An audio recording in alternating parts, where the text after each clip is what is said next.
பார்த்து கொண்டிருந்தாலும் இந்த வாரத்திலே நாம் பார்க்கக்கூடிய ஒரு காரியம் நம்மளுக்குள் ஒளிஞ்சு கிடக்கக்கூடிய காரியத்தை தேவன் நம்மளுக்கு எடுத்து காட்ட போற.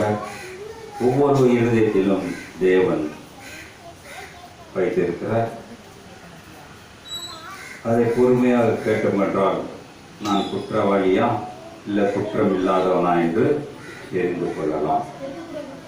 அதனால வேதம் தெளிவாக சொல்லுகிறது, எவ்வளோ காரியங்களை நாம் வைத்திருக்கிறோம், எவ்வளோ காரியங்களை மாற்றி அமைத்து கொண்டு இருக்கிறோம்.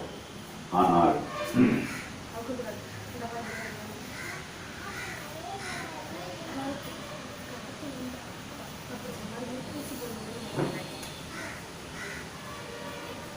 வேதம் தெளிவாக சொல்லுகிறது, மறைப்பது என்ன இருக்குது? மறைக்கிறோமா மறைக்கிறோமா மறைக்கிறோமா ஒரு சென்டென்ஸா? எல்லாரும் மறைச்சு கொண்டு இருக்கிறோம். அதனால வாழ் வரைகிறது இல்லை. என்ன அடையிறதில்ல? மறைச்சு வாழ்றோம். எல்லா கிறிஸ்தவம் தான். நம்ம இல்லை, நம்மளாம் தூசி மாதிரி இருந்தாலும் பெரிய பெரிய கிறிஸ்தவங்களாம் தன்னை மறைத்து வாழ்ந்து கொண்டிருந்தார்கள். இயேசுக்காக மறைத்து வாழ்ந்து கொண்டிருந்தார்கள். இன்னைக்கு நம்மளுடைய சிந்தனை, நம்மளுடைய செயல்கள்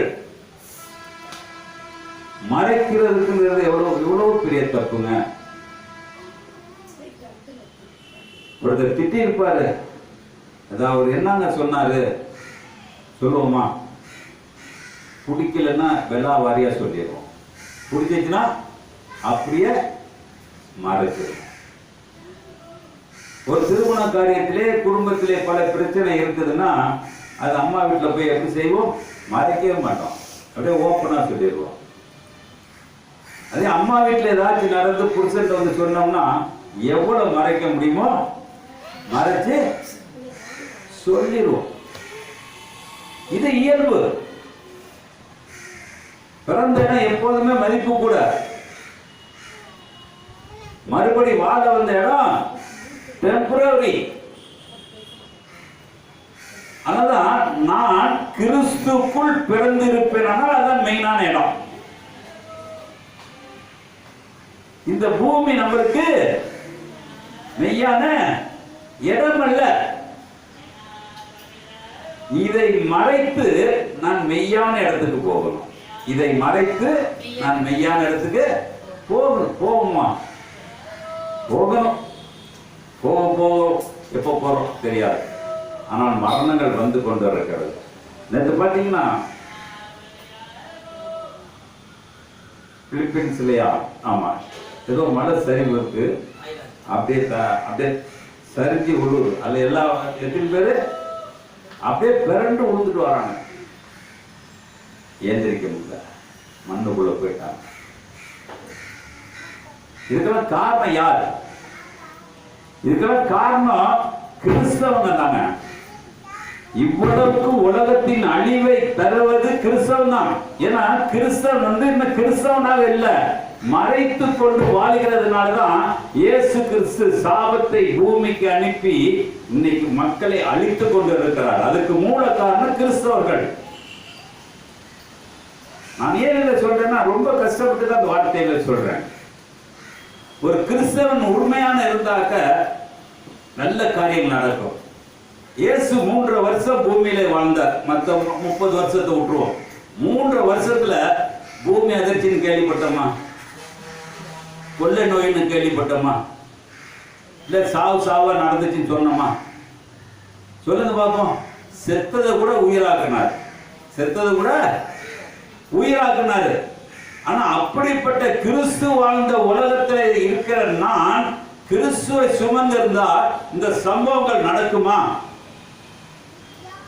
அப்ப நான் கிறிஸ்துவை மறைத்து வாழ்வதனால்தான் இந்த சம்பவங்கள் நம்மளுக்கு நடந்து கொண்டு இருக்கிறது. பிதாவுடைய காலத்துல பாத்தீங்கன்னா சாவு நிறைய இருந்துச்சு. பிதாவுடைய காலத்துல சாவு நிறைய இருந்துச்சு. ஆனா இயேசுடைய காலத்துல சாவுகள் கிடையாது. ஆனா இயேசுக்கு பின்னாடி சாவு ஆரம்பிச்சிச்சு. முதல் சாவு யாரு? இயேசுக்கு பின்னாடி போறது யார்? முதல் சாவு யூதாஸ் முத சாவுறான். நம்மளுக்கு வெளிப்படையா தெரியுது. எத்தனை ஜனங்க செத்தாங்களோ தெரியாது. ஆனா இயேசுக்கு பின்னாடி சாக போகக்கூடிய ஒரே மனுஷன் யாருன்னா யூதாஸ் வருவார். அதுக்கு மேல 11 சீசர்கள் பல பாடுகள் பட்டு இறந்திருக்கிறார்கள். ஆனால் இன்னைக்கு கிறிஸ்தவர்கள் என்று சொல்லுகிறவர்கள் கிறிஸ்தவர் மாதிரி நடக்காதனாலதான் உலகத்திலே அழிவு வந்து கொண்டிருக்கிறது. இந்த அழிவுக்கு ஒரு காரணம், அவன் இஷ்டத்துக்கு பேச ஆரம்பிக்கிறான். எப்படி பேசுறான்? அவன் இஷ்டத்துக்கு பேச ஆரம்பிச்சதுனால இன்னைக்கு உலகத்திலே தேவன் நம்மளை படம் போட்டு கொண்டு இருக்கிறார். ஒரு லேடி ஒன்று எடுத்து காட்டிட்டே இருக்காங்க. அந்த தீர்க்க தரிசனம் சொல்லிச்சுன்னு அந்த பாருங்க. அது இந்தோ கிறிஸ்தவ முஸ்லிமோ தெரியாது. ஆனா அது சொன்ன வார்த்தைகள் இன்னைக்கு வரைக்கும் நடந்திருக்குங்கிறாங்க. ஆனா அந்த அம்மாவுக்கு என்ன தெரியாது? 2 கண்ணுமே தெரியாதுங்க. அப்ப 2 கண்ணு தெரியாதுனாக்க அவங்க யாரை பார்த்துட்டு இருப்பாங்க? தேவனையே பார்த்துட்டு இருக்கலாம். இன்னைக்கு நடக்கக்கூடிய காரியம், இன்னைக்கு என்ன நடக்க போகுது. ஆனால் தேவன் நம்மளுக்கு அந்த கண்களை கொடுத்திருக்காங்க. எதுக்கு? நாம் எதை பார்க்க வேண்டுமோ அதை பார்க்கிறோம். இல்ல பார்க்க முடியலனால்தான் இந்த கண்ணை மறைத்து வைத்துக் கொண்டிருக்கிறோம். அப்ப இந்த கண்ணை மறைக்கிறதுனால என்ன இருக்கு? அப்ப மறைவு என்றால் இதுக்கு ஒரு அர்த்தம் என்றால்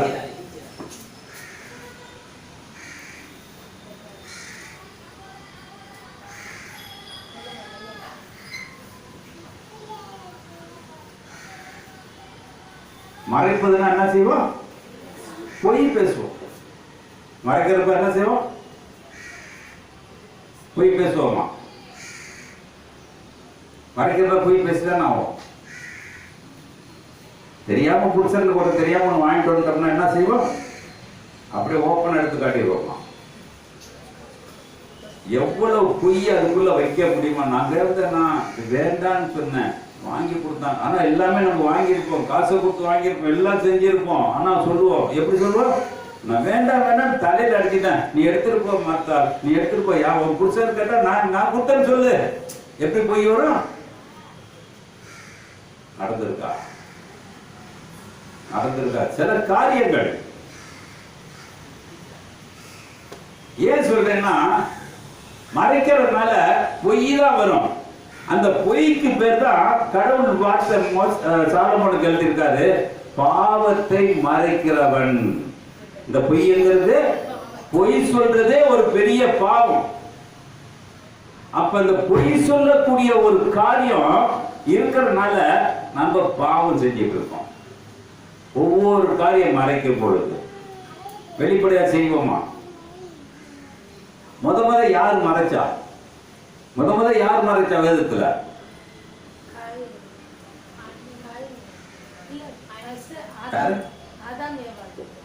ஆதாம் ஏவாள் மறைச்சாங்க. என்னத்தை மறைச்சாங்க? வேதம் தெளிவாக சொல்லுகிறது, ஆதாமே ஆதாமே ஆதாமே என்று கூப்பிட்ட பொழுது இவன் சொல்றான், என்ன ஆண்டவரே என்று கேட்காதவன் சொல்றான், நான் நிர்வாணமா இருக்கிறேன். என்ன சொல்றான்? எதை மறைக்கிறான்? இது பழம் சாப்பிடுறதுக்கு முன்னாடி அவன் எப்படி இருந்தான்? நிர்வாணமா தான் இருந்தான். அப்ப இருக்க நிர்வாணத்துக்கும் இப்ப இருக்க நிர்வாணத்துக்கும் காரணம் என்ன செய்யுது? அப்ப நிர்வாணமா இருக்கும் பொழுது 2 கண்ணு குருடா இருந்தது. 2 கண்ணும் குருடா இருந்தது.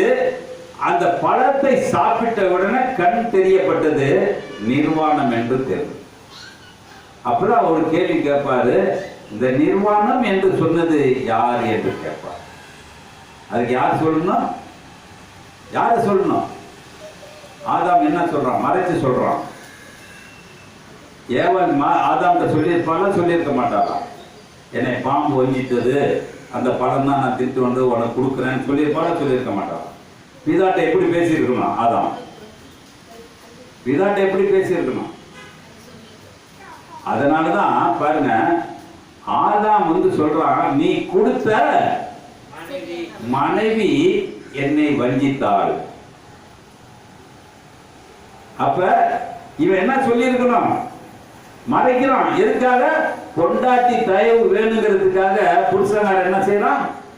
சில காரியத்தை மறைச்சு வாழ்றத நீ குடும்பம் கொஞ்சம் கொஞ்சம் ஓடிட்டு இருக்கு. இல்லாட்டி பொண்டாட்டி ஒரு ஊர்லயே புருஷன் ஒரு ஊர்லயே இருந்துட்டு இருப்பாங்க. அப்பயே ஆதியில எழுதிட்டான். அதனால்தான் கல்யாணத்துல 2 பேருமே ஒன்னா இருக்க வேண்டும். இருக்க முடியுமா? இருக்க முடியாது. ஆனா திருமணம் பண்ணி வைக்கிறோம், தெரிஞ்சதான் பண்ணி வைக்கிறோம். இந்த கல்யாணத்துல நிரந்தர இன்பம் இருக்காது, நிரந்தர துன்பம் இருக்காது, நிரந்தர வாழ்க்கையே இருக்காது. ஆனா அதுக்கு பத்திரிக்கை அடிச்சு கல்யாணம் பண்ணி 10 லட்சம் இல்ல 50 லட்சம் வச்சு செலவு செஞ்சு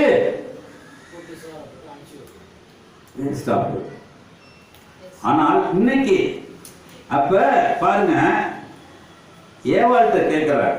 என்ன செய்யற? ஏவாள்கிட்ட கேட்கிறாரு. அதுக்கு என்ன சொன்ன? அவ என்ன சொன்னா?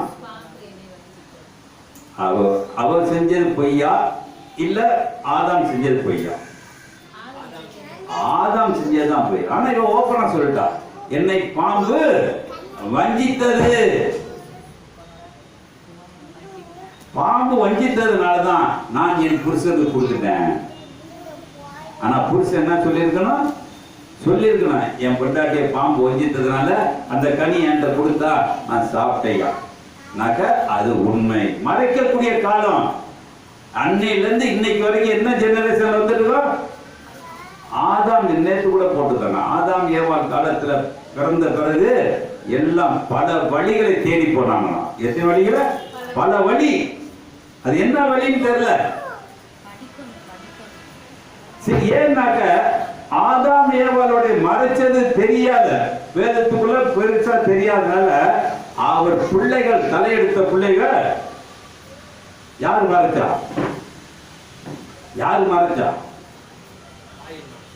காயின் மறைச்சான். வேதத்தை படிச்சு பாருங்க. ஆதியாகமம் 4ஆம் அதிகாரம் 7, 8 சீக்கிரம் படிங்க. நீ நன்மை செய்தால் மேன்மை இல்லையோ? 8 படிமா. காயின் தன் சகோதரனாகிய ஆபேலோடு பேசினான். அவர்கள் வயல்வெளியில் இருக்கும் சமயத்தில் காயின் தன் சகோதரனாகிய ஆபேலுக்கு விரோதமாய் எழும்பி அவனை கொலை செய்தான். கர்த்தர் காயினை நோக்கி, உன் சகோதரனாகிய ஆபேல் எங்கே என்றார். அதற்கு அவன், நான் அறியேன், என் சகோதரனுக்கு நான் காவலாளியோ என்றார். யார் மறைக்கிறான்? காயின் மறைக்கிறான். இப்ப நம்ம யாருடைய பிள்ளை?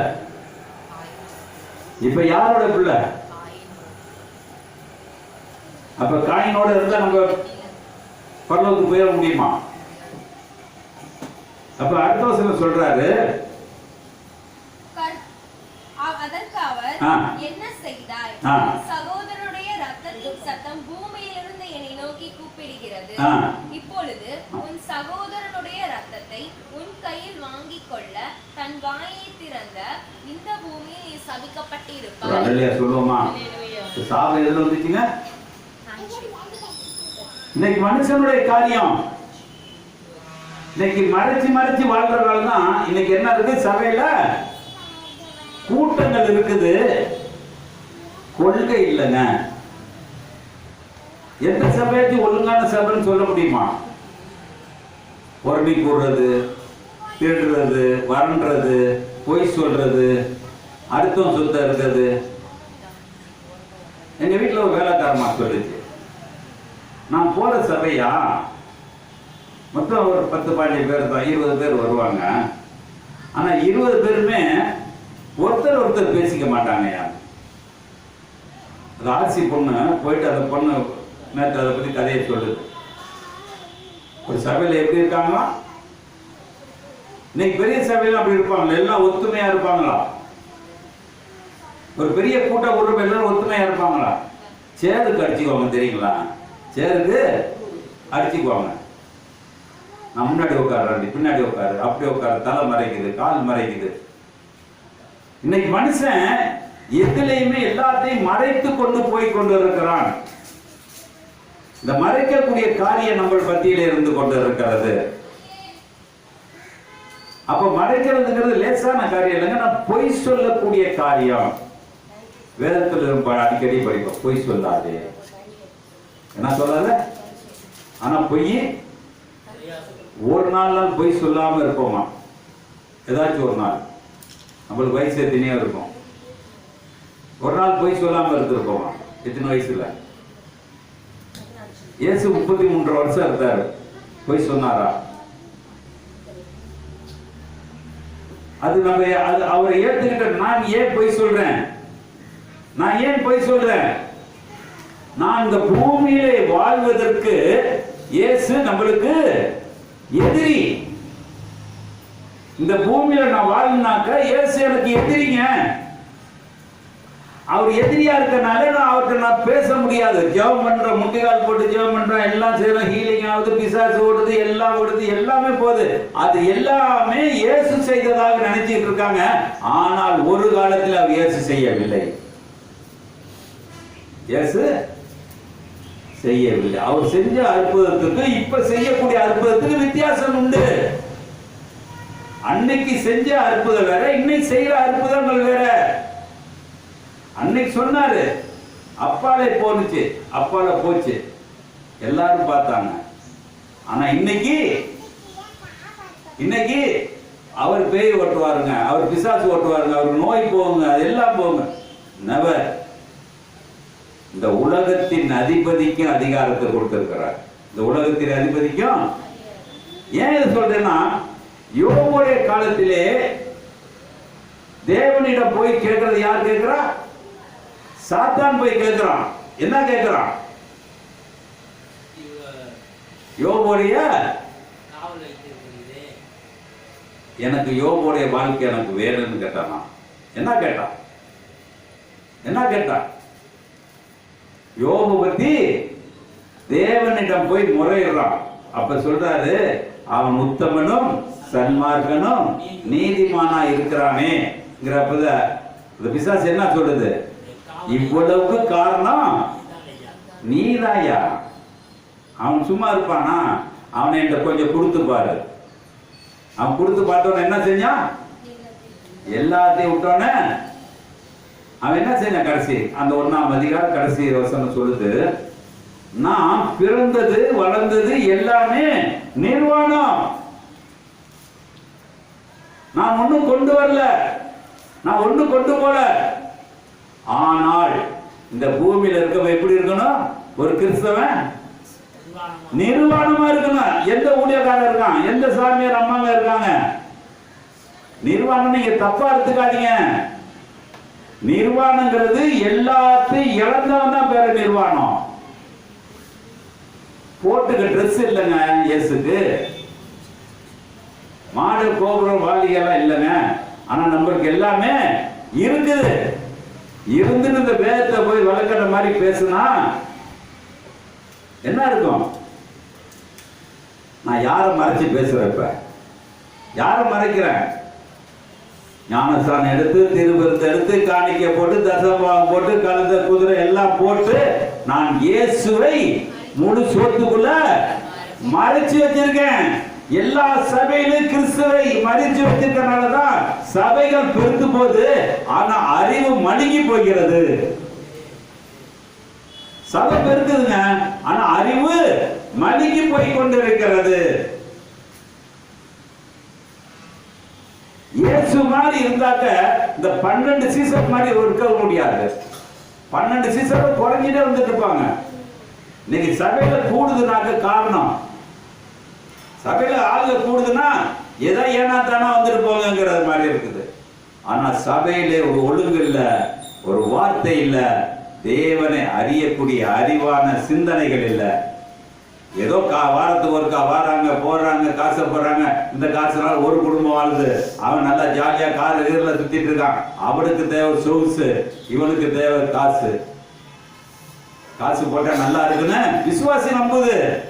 நான் சபையில வந்தாங்க என்கிட்ட நிறைய பேர் சொல்லுவாங்க, நீங்க தசமபாகம்லாம் வாங்குறீங்க, வாங்கல, எங்களுக்கு அதை போட்டாதான் எங்களுக்கு ஆசீர்வாதம் வருதுங்க. எந்த இடத்துலயும் வேதம் எங்கேயும் சொல்லலையே, எந்த இடத்துலயும் போடலையே ஆசீர்வாதம் வருங்க. அப்ப ஆசீர்வாதத்துல காசு போட்டோம்னா, ஆசீர்வாதம் காசு போட்டா ஆசீர்வாதம் தான் வரும். என்ன இயேசுக்கு சொல்ல நீ காசை போடு ஆசீர்வாதம் வரும்னு சொல்லவே இல்லை. அவரு தேவாலயத்துக்கு தினந்தோட போயிருக்காரு, போற போது காசு போட்டாரா? காசு போறவன கணக்கு எடுத்தாரு, காசு போறவன கணக்கு எடுத்தாரு. இன்னைக்கு ஒவ்வொரு சபையிலையும் இயேசு உட்கார்ந்து கணக்கு எடுத்து அந்த காசுல யாரோட சேரும்? பிசாசோட தான் சேரும். இயேசுக்கு ஒரு காசு கூட சேரும். அதை திங்கிறவனா யார் பேருப்பா? பிசாசோட வம்சத்துக்காரனா தான் இருப்பான் ஒழிஞ்சு இயேசுடைய வம்சத்துக்காரனா இருக்க மாட்டான். அப்ப நம்மளுடைய காயினுடைய வாழ்க்கையிலே அவன் பொய்யை மறைத்தான். அவனுடைய செய்த தவறு என்ன செஞ்சான்? மறைச்சதுனால அவனுக்கு என்ன வந்துச்சு? பாவத்தை மறைக்கிறவன் வாழ்வடைய மாட்டான். அவனுடைய வாழ்க்கை எப்படி இருந்துச்சு? நிலையற்ற ஒரு வாழ்க்கைங்க. இப்ப நம்மளுக்கு நிலையான வாழ்க்கை நடக்குதா? இருக்கா நிலையான வாழ்க்கை? நிலையான வாழ்க்கைன்னா தெரியுமா? காய் மாதிரி தாங்க. பெரிய ஊழியக்காரனை கேட்டு அவன் புலம்புவான், எனக்கு விசுவாசி போயிடுச்சு, அது இல்லை அவன் பிரச்சனை, அவன் பொண்டாட்டி இதா இருக்கும், புள்ள வியாதியா இருக்கு, ஏதாச்சும் அதை புலம்பிட்டே இருப்பான். அதுக்காக ஜெபம் பண்ணுங்க, கல்யாணம் பண்ணணும், ஜெபம் பண்ணுங்க, கழுதை பண்ணுங்க, ஜெபம் பண்ணுங்க, எல்லாத்துக்கும் ஜெபம் பண்ண சொல்லுவான். நிலையற்ற வாழ்க்கை நிலையான வாழ்க்கை இல்லை. அப்ப நம்மளுடைய சிந்தனை, நம்மளுடைய வாழ்க்கை மாற வேண்டுமானால் இன்னைக்கு தேவன் நம்மளுக்கு நல்ல காயம். அதான் சொல்றாரு யூதா 1 ஒரே அதிகாரம் தான். யூதா 1:11 சொல்றாரு. யூதா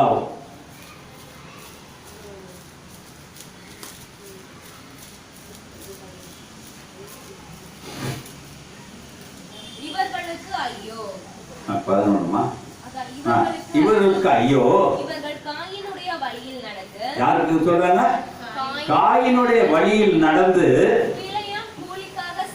பிலேயாம் கூலிக்காக செய்த வஞ்சகத்தினாலே விரைந்து ஓடி எதிர்த்து பேசின பாவத்திற்கு உள்ளாகி கெட்டு போனார்கள். யாருங்க கெட்டு போனா? அப்ப யார் கெட்டு போனா? நேற்று இந்த யூதா பத்தி சாவை பத்தி போட்டாங்க. இயேசுடைய சகோதரன் என்று சொல்லி இந்த யூதா பத்தி சாவை பத்தி போட்டிருந்தாங்க. எல்லா சாக விட இவனுக்கு அதிகமான தண்டனை கொடுத்திருக்காங்க.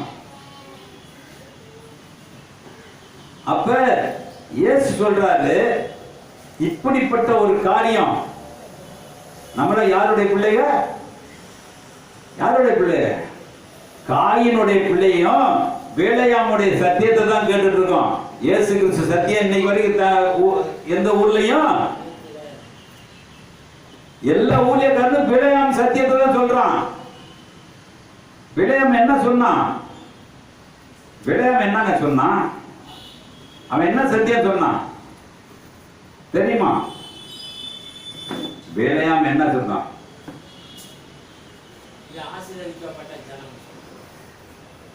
7 இடத்துல அவனை உட்கார வச்சு எல்லாம் செஞ்சு பார்த்து அவனால மீள முடியாதனால என்ன செஞ்சிட்டான்? இந்த ஜனங்களையும் அந்த ஜனங்களையும் கூட்டி விட்டு போயிட்டான். என்ன செஞ்சிட்டான்? நீ அங்க போய் கல்யாணம் பண்ணிக்க, நீ இங்க கல்யாணம் பண்ணிக்கன்னு சொல்லி விட்டுட்டு போயிட்டான். ஜனங்க எதுல இருந்தாங்க? அப்பதான் சொல்றாரு, பிலேயாம் செய்தது தவறு. அதனால இன்னைக்கு அதாங்க இன்னைக்கு வாழ்க்கை. ஆனா இயேசு கிறிஸ்து ஒரு காலத்துல கூட என்ன செய்யல?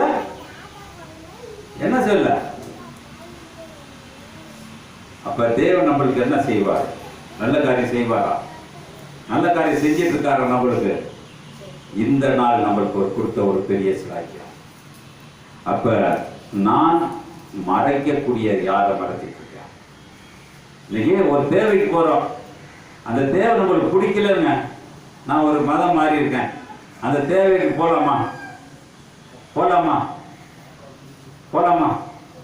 போகக்கூடாது. அப்ப போறோம், யாரை மறைக்கிறோம்? நான் முழுசு ஞானஸ்தானம் எடுத்து திருவிருந்து எடுத்து காணிக்க போட்டு இந்த சரீரம் யாரை மறைக்குது? இயேசு கிறிஸ்துவை மறைச்சு அந்த இடத்துக்கு போகுது. எந்த இடத்துக்கு போகுது?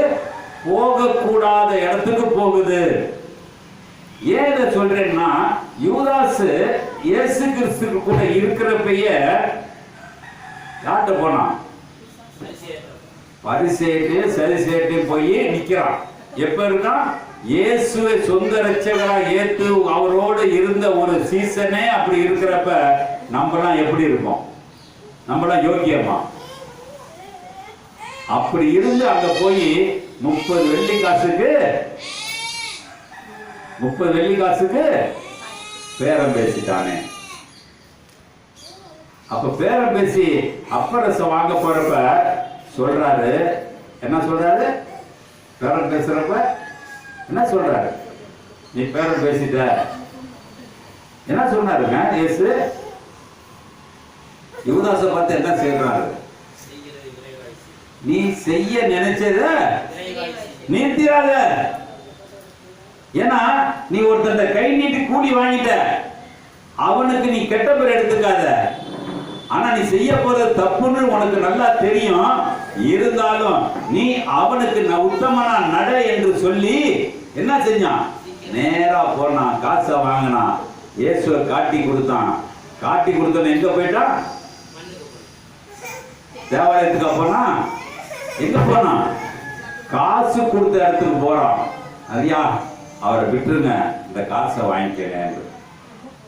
அந்த காசு எனக்கு தேவையில்லை, நீ இனிமேல் இதை பத்தி பேச வேண்டிய அவசியம் இல்லை என்று சொன்ன உடனே அவனுக்கு வேற போக்குக்கு வழி இல்லாதனால எங்க போயிட்டா? நேரா தேவனுடைய ஆலயத்துல போய் இந்த காசை தூக்கி எறிஞ்சாங்க. அப்ப இந்த உலகத்தை நான் எப்ப தூக்கி எறிய போறேன்? உலகத்தை எப்ப நான் தூக்கி எறிய போறேன்?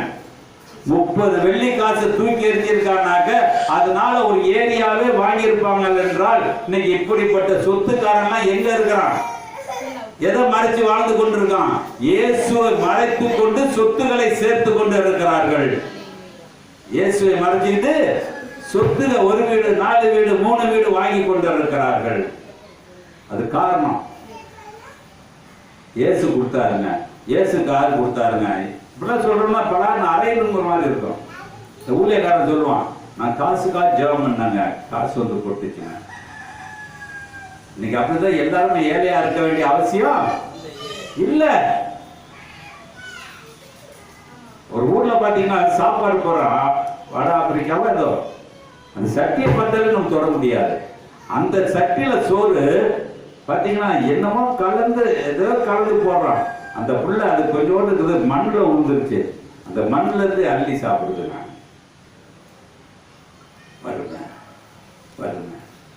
அந்த வறுமை எங்க வரணும்? கிறிஸ்தவ வீட்டுக்கு வரணும். கிறிஸ்தவ வீட்டுல வந்தாதான் அந்த வறுமை நான் இருப்பது மறைத்து வைத்திருக்கிறேனா இல்ல வெளிப்படையா இருக்கிறேனா? அப்ப நம்மளோட சிந்தனை. இன்னைக்கு தேவன் எவ்வளவு காரியங்களை செய்து கொண்டிருக்கிறார் பாருங்க. இப்படி மறைச்சது நம்மளுக்கு எல்லாத்துக்கும் சங்கீதம் எழுதின ஆசாரிய ஒருத்தர் இருக்கார். யாரு? தாவீது. அவர் எதுவும் செஞ்சாரு? அவரை நல்லது செஞ்சிட்டாரா? நல்லது செஞ்சிட்டாரா? 1-2 சாமுவேல் 2ஆம் அதிகாரம் 2 சாமுவேல் 11ஆம் அதிகாரம்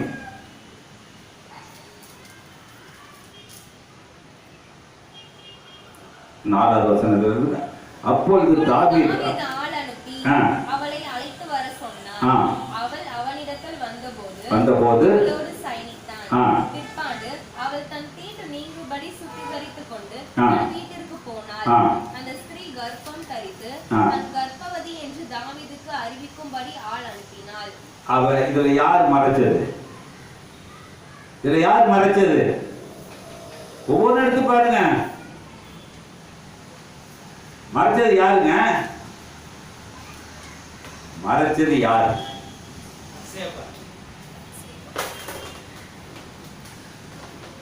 பச்சைபால் சொல்றா, கற்பமா இருக்கிறேன். யாருக்கு சொல்லியிருக்கணும்? உரியாட்ட சொல்லியிருக்கணும். அப்ப இது தப்பு நடந்தனால என்ன நடக்குது? மறைக்கிறோமா? ஒரு வீட்டுக்குள்ள ஒரு தப்பு நடந்தா என்ன செய்வோம்? மறைக்க எவ்வளவு மறைக்கும், மறைச்சிட்டு போவோம், கடைசி வரைக்கும் மறைப்போம். சாவுறப்பதான் தெரியும் உள்ளது, சாவுறப்பதான் தெரியும் உள்ளது. அப்ப இதெல்லாம் நம்மளுக்கு வேதம் வந்து நம்மளுக்கு பல வெளிச்சத்தை தருதுங்க. ஆனா அந்த வெளிச்சத்தை இருளாக்குற பிழையாம் போலதான் இருக்கிறாங்க. பிழையாங்கிறது எனக்கு அவனை ரொம்ப பிடிக்கும். ஏன்னா மிருகமும் மனுஷனும் பேசின ஒருத்தன் தான். வேதத்திலேயே மிருகமும் மனுஷனும் பேசினது அவன் ஒருத்தன் தான். அப்படிப்பட்ட ஒரு காரியம், அப்படிப்பட்ட பாருங்க. அப்ப கூட மிருகம் வந்தா சொல்லிச்சு, பொய் சொல்லல. பிள்ளையாம் பொய் சொன்னா, மிருகம் பொய் சொல்லல. என்ன சொல்லிச்சு? ஐயா, இவ்வளவு நாள் உனக்காக உதவி செஞ்சேனே, ஏதாவது துன்புறுத்தினா ஏன் நீ அடிக்கிற? இது எதுக்காக சொல்லப்பட்டிருக்கு? இயேசு சிலுவையில் இருக்கும் பொழுது நீ ராஜாவா என்று கேட்கும் போது ராஜாவுக்கு இப்படிதான் பதில் சொல்லணுமான்னு யார் அரைஞ்சா? சேவகன் இயேசுவ அரைஞ்ச பொழுது அவர் என்ன செய்றாரு? தகாத விதமா ஏதாவது பேசியிருந்தால் சொல்லுப்பா. தகாத விதம் தண்டனை, தகுந்ததுக்கு தண்டனை கிடையாது. ஆனா இன்னைக்கு மறைச்சு மறைச்சு வாழ்றதுனால கிறிஸ்தவ மதம் ஒளிந்து கொண்டு போய் கொண்டு இருக்கிறது. கிறிஸ்தவ மதம் ஒளிய ஒளிய யார் வாழ்வா? சத்துருடைய மேற்கள் வந்து வாழ்ந்து கொண்டிருப்பார்கள். இன்னைக்கு கிறிஸ்தவ மதத்தை அடிக்கிறான் குளிக்கிறான்னா எனக்கு கோவம் அடிக்கணும், சாவுன்னு சொல்லுவேன். சில பேர் படத்துல பாத்தீங்கன்னா, பேஸ்புக்ல பாத்தீங்கன்னா பாஸ்டர்ஸ் அடிப்பான், சபையெல்லாம் ஒடிச்சு நொறுக்குவான். காரணம், நீ உள்ளதை சொன்னா தேவன் உன்னோட இருப்பார், உன் கல் இடாது தாங்குவார். அப்ப சத்தியத்தை வார்த்தை கேளு. அப்ப சத்தியத்தை ஒழுங்கா சொன்னோம்னா நம்மளுக்கு என்ன இருக்கும்? பிளெஸிங் வருமா, ஆசீர்வாதம் இல்லாம போகுமா? அப்ப சொல்ற பாருங்க, உடனே அடுத்த வருஷம் படிக்குமா? அப்பொழுது தாவீது அவளை அழைத்து வர சொன்னான். அவனிடத்தில் வந்தபோது அவளோடு சயனித்தான். பிற்பாடு அவள் தீட்டு நீங்கும்படி சுத்திகரித்துக் கொண்டு தன் வீட்டிற்கு போனான். அந்த ஸ்திரீ கர்ப்பம் கரித்து தன் கர்ப்பவதி என்று தாவீதுக்கு அறிவிக்கும்படி ஆள் அனுப்பினான். அப்பொழுது தாவீது, ஏத்தியனாகிய உரியாவை என்னிடத்தில் அனுப்பு என்று யோவா பண்டைக்கு ஆள் அனுப்பினான். அப்படியே யோவா உரியாவை தாவீதிடத்திற்கு அனுப்பினான். உரியா தன் வீட்டிற்கு போகவில்லை என்று தாவீது அறிவிக்கப்பட்ட போது தாவீது உரியாவை நோக்கி, நீ பட்டணத்திலிருந்து வந்தவன் அல்லவா? நீ உன் வீட்டிற்கு போகாதிருக்கிறது என்ன என்று கேட்டான். உரியா தாவீதை நோக்கி, பெட்டியும் இஸ்ரவேலும் யூதாவும் கூடாரங்களிலே தங்கி என் ஆண்டவராகிய யோவாவும் என் ஆண்டவனின் சேவகரும் வெளியிலே பாளையம் இறங்குகையில் நான் புசிக்கிறதற்கும் குடிக்கிறதற்கும் என் மனைவியோடு சயனிக்கிறதற்கும் என் வீட்டிற்குள் பிரவேசிப்பேனா? நான் அப்படி செய்கிறதில்லை. இதுக்கு தாவீதுக்கு என்ன வித்தியாசம்? நல்லா புரிஞ்சுக்கிட்டீங்களா? தாவீது நம்ம பெருசா பேசுற சங்கீதம் எழுதிட்டான். சங்கீதத்தை படிச்சா என்ன புத்தி வரும்? என்ன புத்தி வரும்?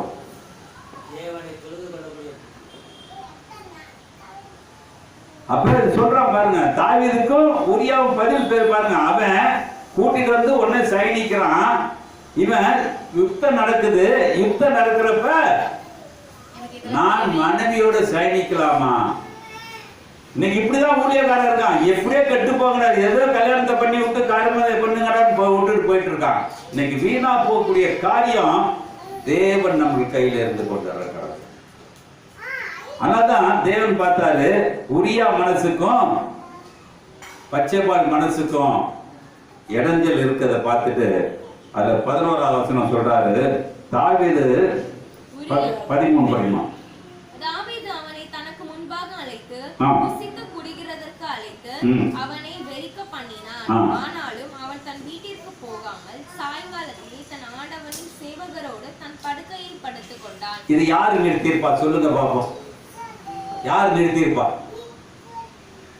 இவனை படுக்க வச்சது யாரு? தண்ணி கொடுத்து வீட்டுக்கு போக சொல்றான். நல்லா கேட்டு குடிக்க வச்சு வீட்டுக்கு போக சொல்றான். ஆனா அவன் என்ன செய்யறான்? சேவகனோட படுத்துக்கான். ஏன்னா இவன் உரியா வீட்டுக்கு, பச்சைபால் வீட்டுக்கு போயிட்டான்னா தாவீது என்ன சொல்லியிருப்பான்? தாவீது என்ன சொல்லியிருப்பான்? உரியா மேல பழி வந்திருக்கோம். ஒரு அல்லேலூயா சொல்லுவோமா? இப்படி கெட்ட எண்ணம் உள்ள தாவீது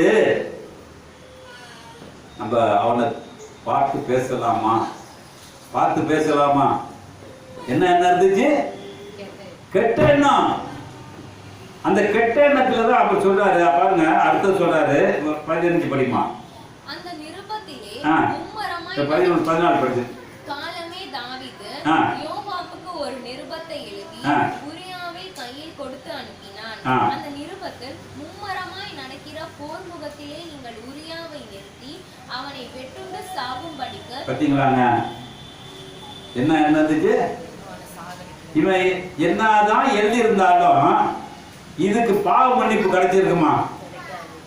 சொல்லுங்க பாப்போம். இப்ப தாவீதெல்லாம் பேர் வைக்கிறாங்க, தாவீது ராஜா ஓசனான். பாவ மன்னிப்பு கிடைச்சிருக்குமா? அப்ப பாருங்க, இப்படி செஞ்சுட்டு அதை அப்படியே மறைச்சான். யாரு? தாவீது மறைச்சோன்னு 12ஆம் அதிகாரம் 6 படிமா 8 படி மாத்து 8 படி.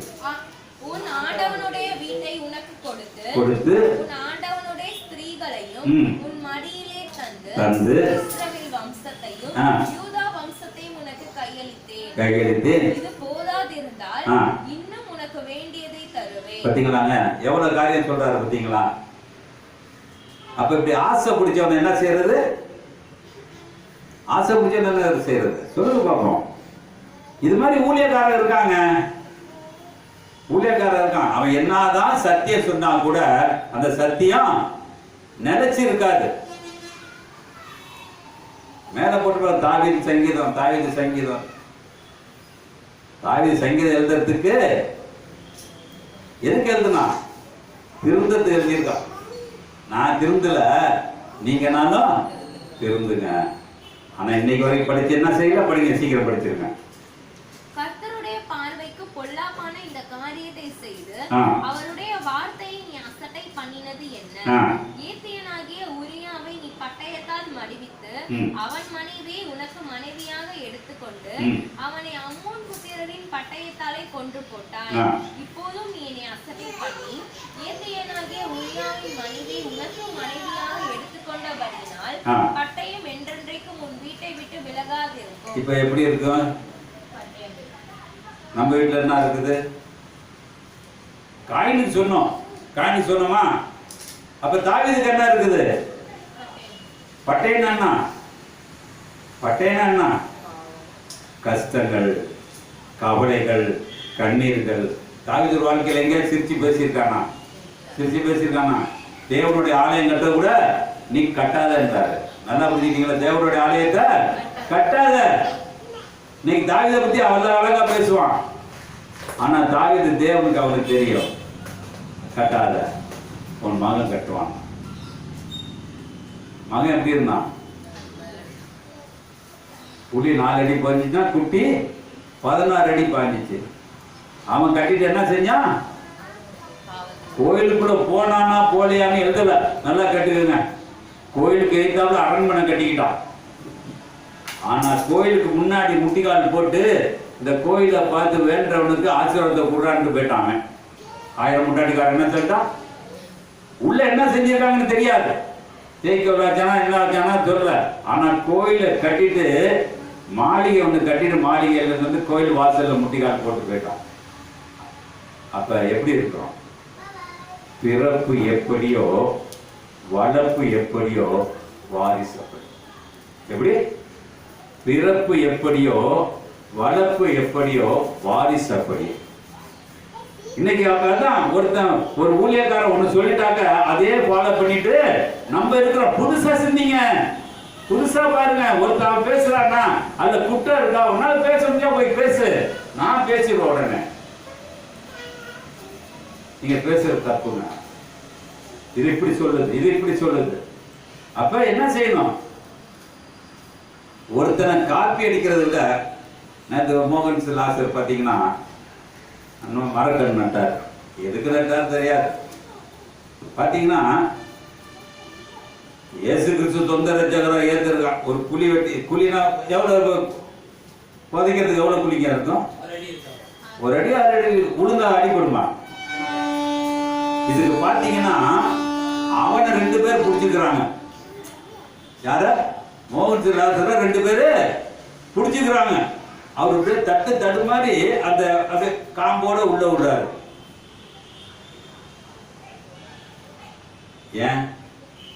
ஏன் பலம் குறைஞ்சிச்சு? தேவ பலன் தருன்னு பேசுறோம்ல, அந்த ஆளுக்கு என்ன இல்ல? என்ன பலம் இல்ல? அப்ப அவங்களுக்கு சபையில எவ்வளவு பேர் இருப்பாங்க? அங்க இருக்கிறவங்கள என்ன பலன் இருக்கும்? என்ன பலன் இருக்கும்? தேவ பலன் இருக்குமா? இல்ல மாமிச பலன் இருக்குமா? மாமிசத்திலே நடக்க முடியல அவரால். இவர் எங்க தேவன்கிட்ட போறது? அப்ப நம்மளுடைய சிந்தனை பாருங்க. அப்ப படிச்சோம் 12 சாமுவேல் 12ஆம் அதிகாரம் 10ஆவது வசனம் படிங்க. நீ இப்போது நீ என்னை அசட்டை பண்ணி ஏத்தேனாகிய உரியாமின் மனைவியை உனக்கு மனைவியாக எடுத்துக்கொண்டபடியினால் பட்டயம் என்றென்றைக்கும் உன் வீட்டை விட்டு விலகாதிருக்கும். இதோ நான் உன் வீட்டிலே பொல்லாப்பை உன்மேல் எழும்ப பண்ணி கண்கள் பார்க்க உன் ஸ்திரீகளை எடுத்து உனக்கு அடுத்தவனுக்கு கொடுப்பேன். அவன் இந்த சூரியனுடைய வெளிச்சத்திலே உன் ஸ்திரீகளோடு பாருங்க. நான் எதுல தப்பு செய்யணும் அதே தப்பு தான் நம்மளுக்கு வரும். அதனால தப்பு செய்யும் பொழுது யோசனை பண்ணி பாருங்க. யோசனை பண்ணி பாருங்க. ஏன் இந்த நிர்வாணம் வந்துச்சு? சைனிக்கு ஏது இருந்துச்சு? ஏதேன் தோட்டத்துல இந்த சம்பவம் நடந்ததுனால இன்னைக்கு கடைசி வெளிப்பட விஷயம் வரைக்கும் எது இருக்கு? எங்க பாத்தீங்கன்னாலும் சரி, எதுல எடுத்தீங்கன்னாலும் விபச்சாரம் விபச்சாரம் விபச்சாரம். நான் போன வாரம் கூட சொன்னேன், நம்மளாம் யாரு சந்ததி? விபச்சார சந்ததி. இன்னும் நம்மளுக்கு ஒழுங்கு தெரியாது, வழி தெரியாது. ஆனா வாழ்க்கையிலே நான் எப்படி இருக்க வேண்டும்? வாழ்க்கையில நான் என்ன நிறைஞ்சுக்கிட்டு இருக்கோம்? அப்ப பொய் சொல்லக்கூடிய எதை மறைக்கிறோம்? எதை மறைச்சிட்டு இருக்கோம்? எதங்க மறைச்சிட்டு இருக்கோம்? நம்ம ஆவிக்குள்ள மறைப்பு வேற, தேவனுக்குள்ள மறைப்பு வேற. அப்ப நம்ம செய்யக்கூடிய ஒவ்வொரு காரியத்தையும் பார்க்கணும். அப்ப இன்னைக்கு நம்ம நடந்து கூட காரியம், இன்னைக்கு எவ்வளவு காரியங்களை பார்த்து கொண்டு இருந்தாலும் வேதம் தெளிவாக சொல்லுகிறது.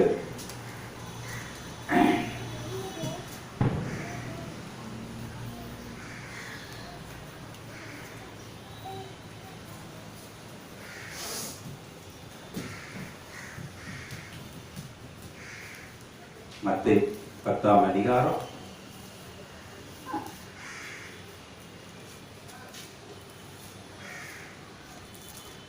14 படிமா. எவனாகிலும் உங்களை ஏற்றுக்கொள்ளாமல் உங்கள் வார்த்தைகளை கேளாமலும் போனால் அந்த வீட்டையாவது பட்டணத்தையாவது விட்டு புறப்படும் போது உங்கள் கால்களில் படிந்த தூசியை உதறி போடுங்கள். நியாய தீர்ப்பு நாளிலே அந்த பட்டணத்திற்கு நேரிடுவதை பார்க்கிலும். இந்த வார்த்தை எதுக்கு சொன்னாருங்க? இந்த வார்த்தை எதுக்கு சொன்னாரு? இந்த வார்த்தை எதுக்கு சொன்னாருன்னு கேட்கிறேன். இது பழைய ஏற்பாடு காலங்க. இது ஏன் சொன்னது? இது பழைய ஏற்பாடு. பழைய ஏற்பாடுல பார்த்தோம்னா யோசுவா புஸ்தகம்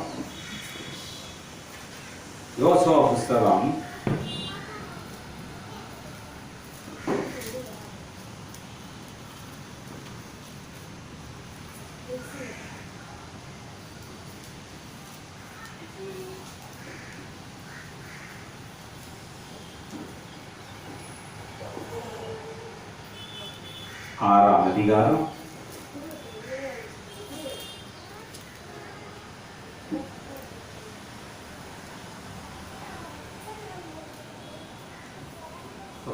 6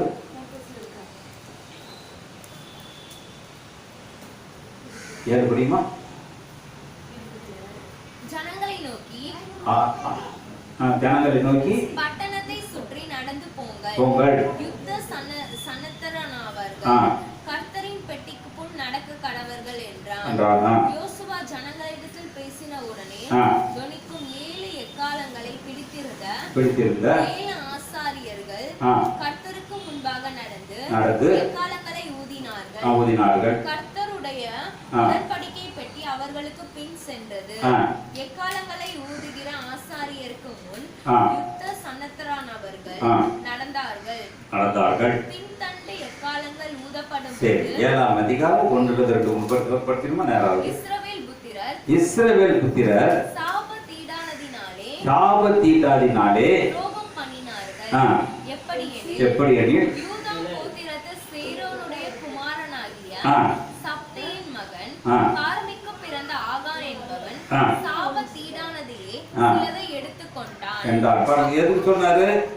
அவரு ஒரு வீட்டுல போய் உன்னுடைய வார்த்தை கொடுக்கும் போது அந்த வார்த்தை ஏத்துக்கிட்டாக்க அந்த வீட்டுல என்ன செய்யலாம்? சாப்பிடலாம், தண்ணி குடிக்கலாம். அந்த வீட்டுல ஏத்துக்கலனாக்க என்ன செய்ய சொன்னாரு? காலில் இருக்க மண்ணை உதறி போட்டு வந்தாரு. இது எரிகோ பட்டணத்தை அழிக்கும் பொழுது தேவன் சொன்னாரு, அங்க சாபத்தீட்டான எந்த பொருளையும் எடுக்காதுன்னு சொல்லியிருக்காரு. 5, 6, 7 படிச்சு பாத்தீங்கன்னா தெரியும். ஆனா 7ல பாருங்க, அவன் எடுத்துக்கிட்டதுனால அவனுடைய தண்டனை எப்படி இருந்துச்சு? கடைசி 2 வசனம் படிச்சிருப்பான் 7ல. என்ன என்று கர்த்தர் உன்னை கலங்க பண்ணுவார் என்றார். அப்பொழுது இஸ்ரவேலர் எல்லாரும் அவன் மேல் கல்லெறிந்து அவைகளை அக்கினியே சுட்டெரித்து என்னங்க சொன்னாங்க? அப்ப நம்ம எப்படி சாவு வரும்? நம்மளுக்கு சாவு எப்படி வரும்? சாவு எப்படி இருக்கும்? நம்ம வீட்டுல சாபமான தீட்டு பொருள் இருக்கா?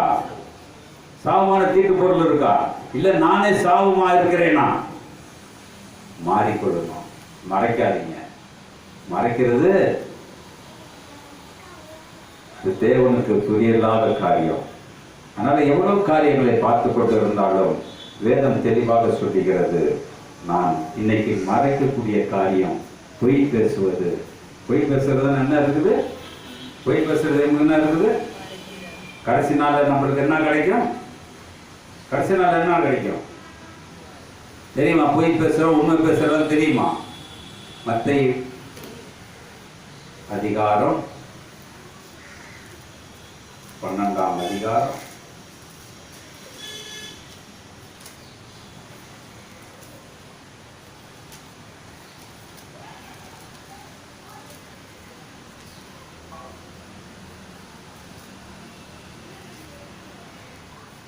35 படிமா. நல்ல மனுஷன் இருதயமாகிய நல்ல பொக்கிஷத்திலிருந்து நல்லவைகளை எடுத்து காண்பிக்கிறான். பொல்லாத மனுஷன் பொல்லாத பொக்கிஷத்திலிருந்து பொல்லாதவைகளை எடுத்து காட்டுகிறான். அப்ப நம்ம என்னத்தை எடுத்து காட்டுறோம்? இது ரெண்டுமே சரீரத்தை குறிக்கிறதா இருக்கிறது.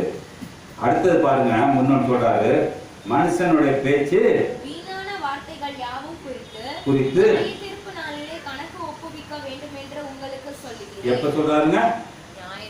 நியாய தீர்ப்பு நாள்ல கணக்கு ஒப்புவிக்கணும். எப்போ ஒப்புவிக்கணும்? படிங்க, சீக்கிரம் படிச்சிருங்க. ஏனெனில் உன் வார்த்தைகளினாலே நீதிமான் என்றும் தீர்க்கப்படுவான், அல்லது உன் வார்த்தைகளினாலே குற்றவாளி என்று தீர்க்கப்படுவாய். அப்பொழுது வேதபாரகரிலும் பரிசேயரிலும் சிலர் அவரை நோக்கி போதகரே ஒரு அடையாளத்தை காண விரும்புகிறோம் என்றார். அவர்களுக்கு அவன் பிரதியுத்தரமாக, இந்த பொல்லாத விபச்சார சந்ததியார். நம்மள யாருங்க? இந்த பொல்லாத விபச்சார சந்ததியார். நல்ல சவுண்டா படிச்சாக எப்படி இருக்கும்? பொல்லாத விபச்சாரம். அப்பதான் பரம்பரையா நம்ம பரம்பரை யாரால கெட்டு போகுது? யாரால கெட்டு போகுது? விபச்சாரம் செய்யல இயேசு கிறிஸ்துவை இன்னும் அறிஞ்சிக்க முடியாம வாழ்ந்து கொண்டு இருக்கு கிறிஸ்தவனுக்கு பேரு விபச்சாரி. இப்ப என் சபை பேரு விபச்சார சபைன்னு வைக்கலாம். இயேசு அறிஞ்சிக்கல, இயேசுவை பத்தி சொல்றாங்க, இயேசுவை பத்தி நடக்கிறாங்க. ஆனா இயேசுவை முழுமையாக ஏற்றுக்கொள்ளாததுனாலதான் அவர்கள் சொல்றார்கள் இயேசுவோடைய வழியிலே. அதனால்தான் சொல்றாரு எபிரேயர் 4ஆம் அதிகாரம் 11, 12 சீக்கிரம் படிங்க. ஆகையால் அந்த திருஷ்டாந்தத்தின்படியே ஒருவனாலும் கீழ்ப்படியாமையினாலே விழுந்து போகாதபடிக்கு நாம் இந்த இளைப்பாறுதலுக்கு ஜாக்கிரதையா இருக்க இப்ப கடவுள். நம்ம எப்படி இருக்கணுங்க? ஜாக்கிரதையா இருக்கணும். இப்ப எப்படி இருக்கோம்? எதை மறப்போம்? நம்ம ஓப்பனா பேசுவோமா? ஓப்பனா பேசுவோமா? ஓப்பனா பேசிடுவோமா? எதாவது ஓப்பனா பேசி பாருங்க. தேவை நல்லா ஐயா நீ ஏசு ஏற்றுக்கிறது சரியில்லை சொல்லுங்க, நான் சொல்லுவேன். இன்னும் நடக்க வேண்டியதெல்லாம் இருக்குது. அதனால சொல்றாரு, படிங்க சீக்கிரம் படிங்க. தேவனுடைய வார்த்தையானது ஜீவனும் வல்லமையும் உள்ளதா இருக்கிறது. இருபுறமும் கருப்புள்ள எந்த பட்டயத்தினாலும் கருக்கானதாயும் ஆத்துமாவையும் ஆவியையும் கணுக்களையும் ஊனையும் பிரிக்கத்தக்கதாக உருவான உருவ குத்துகிறதாயும் இருதயத்தின் நினைவுகளையும் யோசனைகளையும் வகையறுக்கிறதாயும் இருக்கிறது. அவருடைய பார்வைக்கு மறைவான சிருஷ்டி ஒன்றுமில்லை. சகலமும் அவருடைய கண்களுக்கு முன்பாக நிர்வாணமாயும் வெளியரங்கமாய் இருக்கிறது. அவருக்கே நம் கணக்கு ஒப்புவிக்க. யாருக்கு கணக்கு ஒப்படைக்கணுங்க? கணக்கு எப்போ ஒப்படைக்கிறோம்? நியாய தீர்ப்புனால என்னைக்கு வரப்போகுது? இன்னைக்கு பூமியில் அழிஞ்சிட்டு இருக்க, நம்ம நியாய தீர்ப்பு போவோமா? நம்ம நியாய தீர்ப்பு போவோமா? வேதம் தெளிவாக சொல்றது. கடைசியாக லூக்கா 15ஆம் அதிகாரம், 19ஆம் அதிகாரம், லூக்கா 19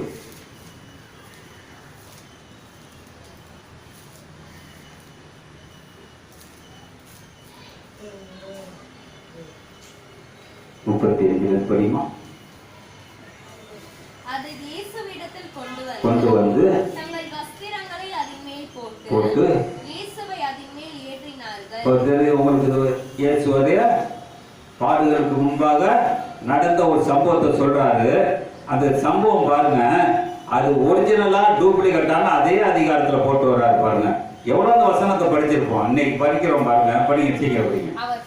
அவர் போகையில் அவர்கள் தங்கள் வஸ்திரங்களை வழியிலே விரித்தார்கள். அவர் ஒலிவ மலையின் அடிவாரத்துக்கு சமீபமாய் வருகையில் திரளான கூட்டமாகிய சீஷர் எல்லாரும் தாங்கள் கண்ட சகல அற்புதங்களை குறித்து சந்தோஷப்பட்டு கர்த்தருடைய நாமத்தினாலே வருகிற ராஜா ஸ்தோத்தரிக்கப்பட்டவர், பரலோகத்திலே சமாதானமும் உன்னதத்திலே மகிமையும் உண்டாகுவதாக என்று மிகுந்த சத்தத்தோடு தேவனை புகழ்ந்தார்கள். அப்பொழுது கூட்டத்தில் இருந்த பரிசேயரில் சிலர் அவரை நோக்கி, போதகரே, உம்முடைய சீஷரை அதட்டும் என்றார்கள்.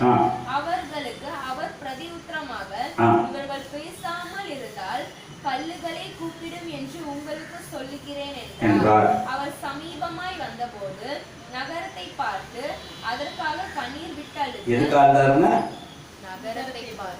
நகரத்தை அவ்வளவு, அந்த ஊர்ல என்ன இருக்குது, அவ்வளவு நல்லவங்க, நிறைய நல்லவங்க இருக்காங்க. இப்ப திருச்சியில திருப்பி நல்லவங்க இருப்பாங்க, தெரியாது. இந்த இயேசு எவ்வளவு கண்ணீர் விட்டு அழுதுட்டு இருக்காருன்னு எந்த ஊழியக்காரனும் தெரியாது, எந்த விசுவாசியும் தெரியாது. ஏன்னா இன்னைக்கு அவன் தின்னு அவன் அது பண்ண அது போகணும் வரணும் தான் ஆசைப்பட்டு இருக்காங்க. அது பாருங்க, அடுத்த வசனம் சொல்றாரு சீக்கிரம். இந்த நாளிலாவது என்ன சொன்னாங்க, என்ன சொல்றாரு இன்னைக்கு, உனக்கு கிடைத்த இந்த நாளிலாவது உன் சமாதானத்துக்கு ஏற்றவைகளை அறிந்திருந்தால். இன்னைக்கு நம்ம என்ன கத்துக்கணும், இன்னைக்கு அறிஞ்சுக்கணுங்க. இன்னைக்கு அறியக்கூடிய காரியம் எப்படி இருக்குது, படிங்க சீக்கிரம். அறிந்திருந்தால் நலமா இருக்கும். என்ன இருக்கு, நம்ம எப்படி வச்சிருக்கோம், மறைச்சு வச்சிருக்கோம். இயேசு எப்படி பார்க்கல, இயேசுவை பார்க்கல, விளக்கமா நான் போட்டிருக்காரு. அவ்வளவு ஆரவாரம் பாட்டு பண்ணாங்க. ஆனா இன்னைக்கு ஓசானா பாடிட்டு அவர்களுடைய எண்ணங்கள் தவறாக போய்கொண்டு இருக்கிறது. படிங்க சீக்கிரம். அறியாமல் போனபடியினால் இப்ப நம்ம பக்கத்துல யாரு இருக்கா, உன் சத்துருக்கள் உன்னை சூழ மதில் போட்டு வளைந்து கொண்டு. இப்ப நம்மளுக்கு என்ன இருக்கு, நிம்மதி எந்த பக்கத்துல இருக்குது, எந்த பக்கம் இருக்குது, நம்ம குடும்பம் நல்லா இருக்கா, நிம்மதியா இருக்கிற காரணம் என்ன காரணம், எப்பக்கத்துல யாரு இருக்கா, இயேசு இல்லைங்க. ஒரு சபையில பாத்தீங்கன்னா இயேசு இல்ல, அந்த இடத்துல எல்லாம் யார் இருக்கா? பிசாசு இருக்கிறான். விசுவாசிகள் வீட்டுல அவ்வளவு பிரச்சனை இருக்குது. ஒரு விசுவாசி வீட்டுக்கு போனோம்னா எவ்வளவு இருக்குது, அது மூலமா சொல்றாங்க. அதுக்கு அர்த்த வசனம் சொல்றாரு, பிள்ளைகளையும் உன்னிடத்தில் ஒரு கல்லின் மேல் ஒரு கல் இராதபடிக்கு செய்யும் நாட்கள் உனக்கு வரும் என்றார். பின்பு அவர் தேவாலயத்தில் பிரவேசித்து அதிலே விற்கிறவர்களையும் கொள்ளுகிறவர்களையும் புறம்பே துரத்த தொடங்கி என்னுடைய வீடு ஜெப வீடா இருக்கிறதென்று எழுதி இருக்கிறது, நீங்களும் அதை கள்ளர் குகையாக்கிறீர்கள் என்றார். இப்ப என்ன ஆக்கியிருக்க? நம்ம இயேசு ஏத்துக்கிட்டவங்க சரீரத்தில் என்னவா இருக்குது? அப்ப இதுல எத்தனை பேர் கிறிஸ்தவம் இருப்பாங்க? எத்தனை பேர் கிறிஸ்தவம் இருப்பாங்க? சொல்லுங்க பார்ப்போம். எத்தனை பேர் கல்லர் குகையா வச்சிருக்காங்களா? இயேசுக்கு இடமா வச்சிருக்காங்களா? என் இருதயத்தை சோதித்து பார்ப்போமா? மத்தேயு 5ஆம் அதிகாரம் 8வது வசனம். மத்தேயு 5ஆம் அதிகாரம் 8வது வசனம் சொல்லுகிறது,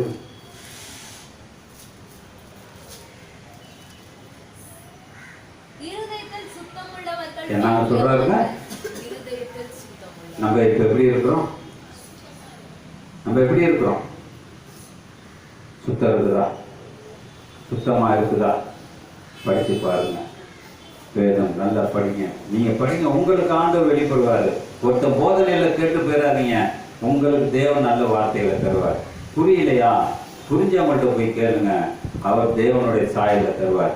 அதனால் இந்த நேரம் நம்மளுக்கு ஜீவனுடைய தேவனுடைய காலம். இந்த ஜீவனுடைய தேவனுடைய வார்த்தையை நான் எப்படி இருப்பேன்? எப்படி இருப்பேன்? தேவன் சொல்றார், வேதம் தெளிவாக சொல்லுகிறது. அதை ஏன் சிந்திப்போமா? ஏன் சிந்திப்போமா? சோத்திரம் ஐயா, சோத்திரம் சோத்திரம். வெளிப்படை விஷயம் 3ஆம் அதிகாரம். வெளிப்படை விஷயம் 3ஆம் அதிகாரம்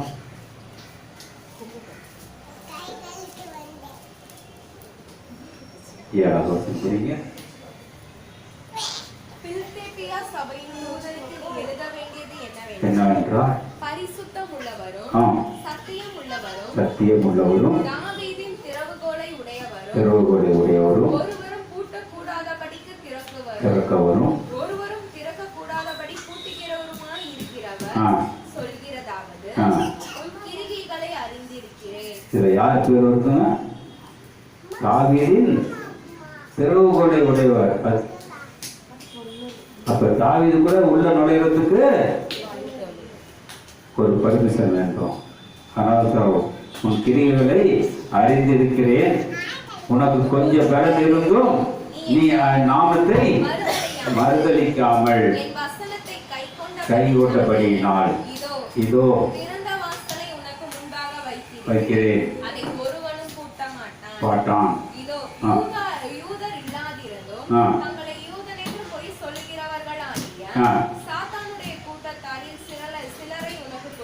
நம்மளாம் யாரு கூட்டாங்க? ஒரு இல்லையா? கண்களை மூலம் அந்த வசனத்தை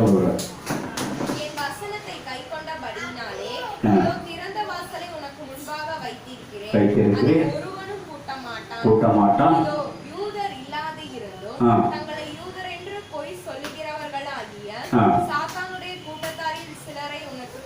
கொடுப்பேன். அவர்கள் உன் பாதங்களுக்கு முன்பாக வந்து பணிந்து நான் உன்மேல் அன்பா இருக்கிறதை அறிந்து கொள்ளும்படி செய்வேன். என் பொறுமையை குறித்து சொல்லிய வசனத்தை காத்துக் கொண்டபடியினால் பூமியில் குடியிருக்கிறவர்களை சோதிக்கும்படியாக பூச்சக்கரத்தின் மேலெங்கும் வரப்போகிற சோதனை காலத்திற்கு தப்பும்படி நானும் உன்னை காப்பேன். இதோ சீக்கிரமாய் வருகிறேன். ஒருவனும் உன்னுடைய கிரீடத்தை எடுத்துக் கொள்ளாதபடி உனக்குள்ளதை பற்றி கொண்டு. இன்னைக்கு என்ன செய்யணுங்க? இன்னைக்கு என்ன செய்யணும்? நம்மளுக்கு கொடுக்கிற கிரீடத்தை மறைக்காம வச்சுக்கணும். அறிக்கை எடுங்க, ஆண்டவரே நான் இவ்வளவு நாள் எவ்வளவு காரியங்களை மறைத்திருக்கிறேன் ஐயா. இன்னைக்கு ஓப்பனா நான் பேச போறேன். எதா இருந்தாலும் ஓப்பனா பேச போறேன். சொல்லுவோமா? சொல்லுவோமா? அன்பு கூறுவேன் இன்னும் அதிகமாய், ஆராதிப்பேன் இன்னும் ஆர்வமாய். அன்பு கூறுவேன் இன்னும் அதிகமாய், ஆராதிப்பேன் இன்னும் ஆர்வமாய். முழு உள்ளத்தோடு ஆராதிப்பேன், முழு பலத்தோடு அன்பு கூறுவேன். ஆராதனை ஆராதனை ஆராதனை ஆராதனை, அல்லேலூயா ஆராதனை ஆராதனை ஆராதனை ஆராதனை. எல்ரோயி எல்ரோயி, என்னை கண்டீரே நன்றி ஐயா. எல்ரோயி எல்ரோயி, என்னை கண்டீரே நன்றி ஐயா. என்னை கண்டீரே நன்றி ஐயா. உம்மை முழு உள்ளத்தோடு ஆராதிப்பேன், முழு பலத்தோடு அன்பு கூறுவேன். ஆராதனை ஆராதனை ஆராதனை ஆராதனை. நன்றி அப்பா. என்னுடைய வாழ்க்கையிலே மறைப்பதை நான் எப்படி வைத்திருக்கிறேன், அறிக்கையை நான் எப்படி வைத்திருக்கிறேன். வேதம் சொல்லுகிறது, நீதிமொழிகள் 28:13 சொல்லு, பாவத்தை மறைக்கிறவன் வாழ்வடைய மாட்டான், அதை அறிக்கை செய்து விட்டு விட்டவனுக்கோ இரக்கம் கிடைக்கும் என்று சொல்லியிருக்கிறேன். எனக்கு இரக்கம் கிடைக்குமா இல்ல அழிவு கிடைக்குமா? நான் ஒரு கிறிஸ்தவனா இருக்கேன், உன்னை ஏற்றிருக்கேன், ஞானஸ்தானம் எடுத்திருக்கேன், திருவிருந்து எடுத்திருக்கேன், காணிக்க போடுறேன், தசமபாகம் போடுறேன். சொன்னவனை பார்த்து சொன்னாரு, நீ முட்டாள் என்று சொன்னார். ஒருவன் சொன்னான், நான் ஒரு பாவியா, தகுதியற்றவன், உன் பக்கம் நிற்க எனக்கு தகுதி இல்லை என்று சொன்னான். அவனே உத்தமன் என்று சொன்னான். நீ உத்தமனா இருக்க ஆசைப்படுறியா இல்ல விளக்கவாரியா பேசுறியா? நான் இதெல்லாம் செய்யறேன் இதெல்லாம் செய்யறேன் இதெல்லாம் செய்யறேன்னு சொல்றியா? தன் பாவத்தை மறைக்கிறவன் வாழ்வடைய மாட்டான். இன்னைக்கு அறிக்கை செஞ்சு பாருங்க, தேவன் உங்களை உயர்த்தி காட்டுவார். அன்பின் பரலோகத்திலாவே, இந்த நல்ல நேரத்துக்கு நன்றி கர்த்தாவே. ஆண்டுகளும் காலங்களும் முடிந்தாலும் இந்த மாதத்தின் இறுதி நாட்களிலே வந்து கொண்டிருக்கிறோமையா, எங்களுக்கு ஒரு மரணம் வருவதற்கும் நாங்கள் மறைக்காமல் எல்லாத்தையும் ஓப்பனாய் பேச எங்களுக்கு தாய். சத்தியத்தை சத்தியமாகவும் நிலைநிற்கக்கூடிய சிலாக்கியத்தை எங்களுக்கு தருவதற்காக நன்றி கர்த்தா. மகிமைப்படுத்தும், பரிசுத்தப்படுத்தும். மீட்பர் இயேசு மூலம் கேட்கிற நல்ல பிதாவே. என் ஆத்மாவே என் ஆத்மாவே கர்த்தர் செய்த சகல உபகாரங்களை மறவாதே. கர்த்தராகிய இயேசு கிறிஸ்துவின் கிருபையும் பிதாவாகிய தேவனுடைய அன்பும் பரிசுத்த ஐக்கியம் உங்களோடும் அனைவரோடும் பரிசுத்தவான்களோடும் அடியனோடும் இருப்பதாக. ஆமென். அல்லேலூயா அல்லேலூயா அல்லேலூயா. Praise Lord, praise Lord.